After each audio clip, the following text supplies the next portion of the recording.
Hello students, today we are going to start chapter 4 of 9th class, structure of the atom.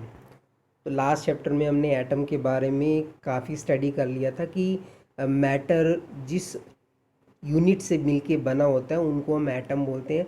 Atom बहुत tiny particles होते हैं जिनको आप necked आई से देख नहीं सकते, बहुत ही एक्सट्रीमली स्मॉल होते हैं। तो यहाँ पे हम स्टडी करने वाले हैं स्ट्रक्चर ऑफ एन एटम के बारे में। जैसे कि डाल्टन थ्योरी में बताया गया था कि एटम्स को हम डिवाइड नहीं कर सकते, बट एटम को हम डिवाइड कर सकते हैं, डिवाइड कर लिया है। मतलब एटम के अंदर क्या क्या पार्टिकल्स प्रेजेंट होते हैं वो हमने डिस्कवरी उनकी कर ली है। तो यहाँ पे हम 3 फंडामेंटल पार्टिकल्स जो एटम के अंदर प्रेजेंट होते हैं, इलेक्ट्रॉन्स, प्रोटॉन्स एंड न्यूट्रॉन्स, इनके बारे में स्टडी करने वाले हैं। ठीक है, वैसे तो बहुत सारे पार्टिकल्स एटम के अंदर प्रेजेंट होते हैं, but there are this 3 fundamental particles, ये यू कैन से सब एटॉमिक पार्टिकल्स, जिनके बारे में हम थोड़ा स्टडी करेंगे। Electrons, protons and neutrons. So electrons are negatively charged, E negative से इनको आप शो करते हैं। Protons positively charged, P positive से। And neutrons they have no charge, neutral होते हैं। अब एटम की जब हमने बात की थी कि एटम का कितना एक्सट्रीमली स्मॉल साइज़ होता है, तो आप सोच के देखिए कि जो चीज़ एटम के अंदर प्रेजेंट है उसका कितना स्मॉल साइज़ होगा। तो इलेक्ट्रॉन के मास की अगर हम बात करें, that is 1/2000 the mass of an hydrogen atom. ठीक है, और मास ऑफ जो प्रोटॉन होता है that is equal to the mass of an hydrogen atom and that is taken as 1 unit. वैसे हम ये बोलते हैं, आने वाले वीडियोस में आप समझोगे कि किसी भी एटम का जो टोटल मास होता है वो सेंटर में होता है, न्यूक्लियस के अंदर होता है, और जो प्रोटॉन होते हैं वो न्यूक्लियस के अंदर ही प्रेजेंट होते हैं। और जो न्यूट्रॉन का मास होता है that is also equal to the mass of an hydrogen atom and that is also taken as 1 unit.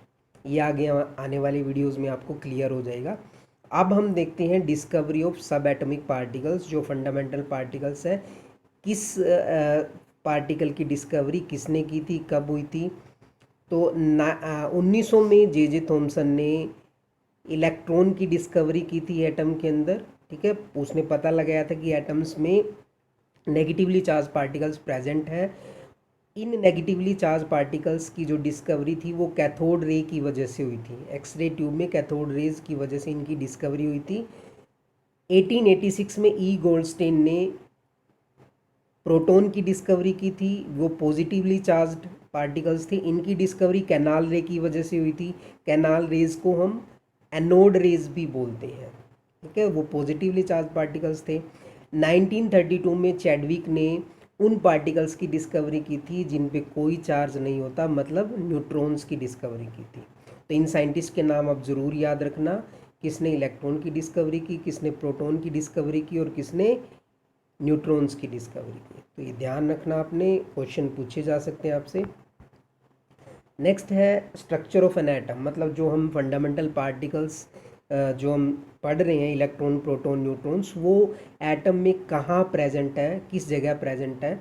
इसके लिए अलग अलग साइंटिस्ट ने अलग अलग मॉडल दिए थे। तो पहले हम थॉमसन्स एटॉमिक मॉडल के बारे में स्टडी करते हैं।